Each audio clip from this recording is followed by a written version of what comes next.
fatty liver, tsaka high cholesterol. Very common po to. Marami sa atin meron nito, hindi lang natin alam. Okay? Ano yung mga early signs? Basta overweight tayo, nako, marami may fatty liver. May mga lugar, 30% ng tao may fatty liver. Bakit dumadami to? Bakit tumataba? Ito nababalot ng taba yung atay. Very important ang liver natin. Ang daming trabaho niyan. Kaya pag nabalot ng atay sa nabalot ng taba ang atay sa mga kinakain nating matataba, maraming problema. Sa dugo, sa manas, sa pangihina, marami po nagiging problema. Ito ang normal na atay, walang taba, ito yung may fatty liver, ayan o, nababalot. So may stage po yan. Pag healthy pa yung liver, syempre gusto natin healthy, normal yung function. Pag marami tayong mga risk factors, papakita ko mga causes, diabetes, cholesterol, maraming fast foods, yan, nagiging fatty liver na siya. Papunta na dito ang sakit. So medyo may sira na yung function ng atay. Pero reversible pa. Pwede pa gumaling. Pag hindi tayo nag-agap, tuloy-tuloy ang pagkain ng mga unhealthy, damihan mo pa yung alak na bawal nga sa atay, aabot na sa NASH. Mas malala na to. At pag hindi pa rin umayos, aabot sa liver cirrhosis. Yun ang last stage. Pag liver cirrhosis, lumiit yung atay, tumitigas, parang puro fiber na yon, hindi na gumagana. Okay? Payat na yung pasyente. Ang hirap na magamot kung magagamot pa. Okay, wag natin paabutin. Dito pa lang sa fatty liver, tuturo ko sa inyo. Ano mga dahilan? May namamana pero basically obesity. Basta mas mataba than normal, usually nagkakaroon ng fatty liver. Biglang papapayat, hindi rin maganda. Kung magpapapayat tayo, dahan-dahan yung minsan kakain ng marami, tapos biglang gugutumin yung sarili, yung biglang weight loss, dapat dahan-dahan lang yung weight loss din. Kasi yung biglang pagpapapayat, pwede mag-cause ng gallbladder stones, pwede rin magka-fatty liver. Mataas cholesterol, triglycerides sa dugo. Pag mataas cholesterol, syempre, mataas ang fatty liver. May diabetes. Pag diabetic, more prone sa fatty liver. Okay? So, yan ang atay natin. Ito, 8 early signs. Hindi naman lahat may warning signs. Pero ito, medyo early to na baka lang may fatty liver ka. May clue. Number 1, malaki ang tiyan. Pag may belly fat, nakita nila, mas malaking chance magkaroon ng fatty liver. Okay? Number 2, mataas ang cholesterol. Pag mataas ang cholesterol, triglyceride, yan, connected siya sa liver health. Okay? Kaya pag nababa yung cholesterol, parang ginagamot mo rin yung fatty liver mo. High blood. Nakita nila po yung mga taong may fatty liver, 3 times more likely na may high blood sila.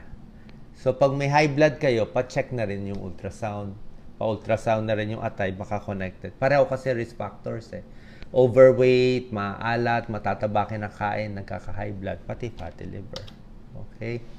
Mas pagod.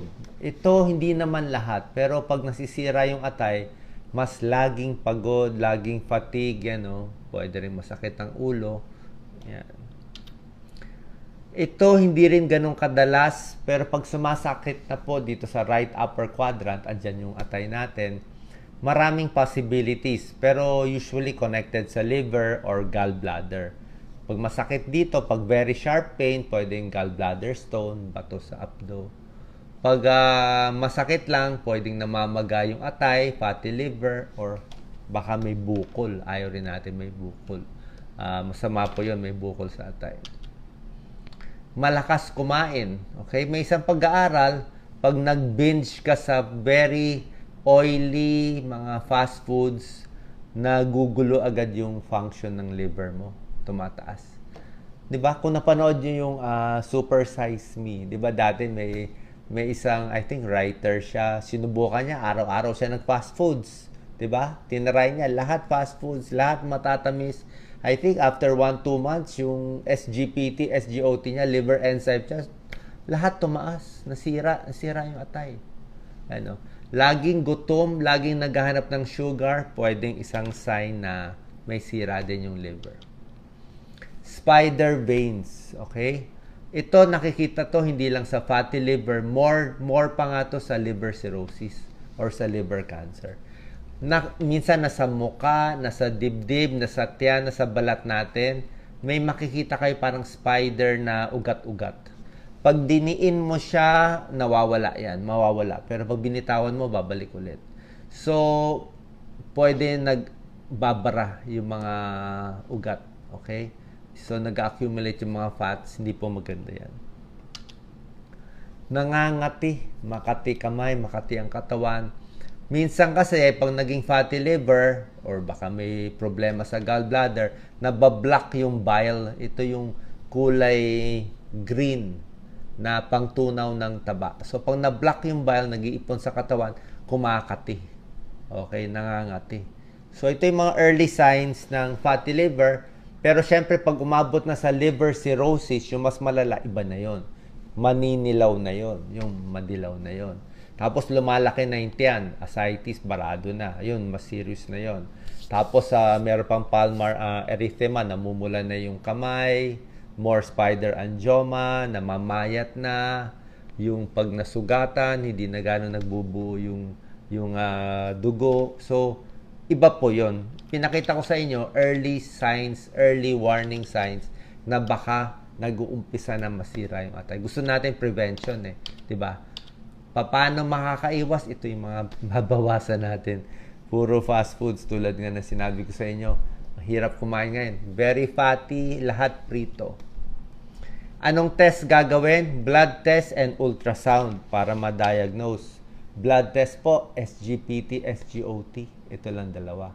SGPT, more sa liver to. Ang normal, up to 40, up to 45. So, ito po, mataas siya, 76. Paglampas 100, baka fatty liver na yun. Nababalot na ng taba yung atay. Meron ding result na more than 1,000. 1,000 ito. O, sa hepatitis po yun eh.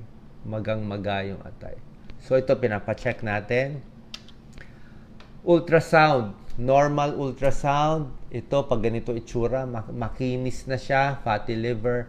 Pag lumiit na parang may mga fiber, ano, may mga puti-puti, cirrhotic. Dito magagamot pa, dito mahirap na magamot pag liver cirrhosis na.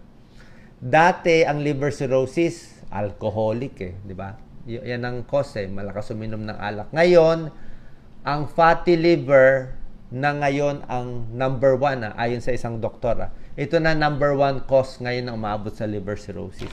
Kasi ang daming pagkain eh, ang daming processed foods, ang daming may fatty liver. Ito na nagiging number 1 cause bakit nasisira yung atay.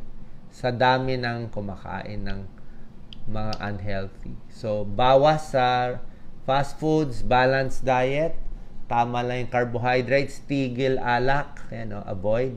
Exercise regularly. Tapos yung gamot, pag-ingatan din po natin. Bawal din yung basta-basta inom ng gamot or supplement. Baka makasira sa atay, paalam na po sa doktor natin. Mga healthy foods, good for the liver. Hindi naman talaga pampalinis, pero maganda sa atay ito. Kangkong, cabbage, green tea, garlic, yan. Avocado, oatmeal, pampababa ng cholesterol, di ba? Gusto natin. Good fats, avocado, nuts, wag lang masyado maalat. Ito po. Very healthy siya, mga antioxidants na gusto natin. O, tingnan na lang natin. Pero syempre, gusto natin yung mga local foods, di ba? Weight reduction, magpapapayat, number 1. Second, exercise. Number 3, tigil sa alak. Siyempre, locally, ito favorite ni Doc Lisa, lagi kami may gulay. Pwedeng kangkong, pechay, hindi na namin nilalagyan ng mga lempo. Ito, favorite nyo. Pwede po to. Yan. Malunggay, pakbet. Pag lang maraming bagoong, isda. Pwede rin to, munggo. At syempre, favorite ko, yung mga ampalaya. So, sana po nakatulong to. Papa-ultrasound ng tiyan, pa-check SGPT, SGOT, alagaan ng atay, kasi very important yan. Oras na may fatty liver nakita sa ultrasound, i-try nyo na magpalit sa mga kinakain nyo. Who knows? baka bumalik pa, maging normal pa ulit yung ating atay. God bless po.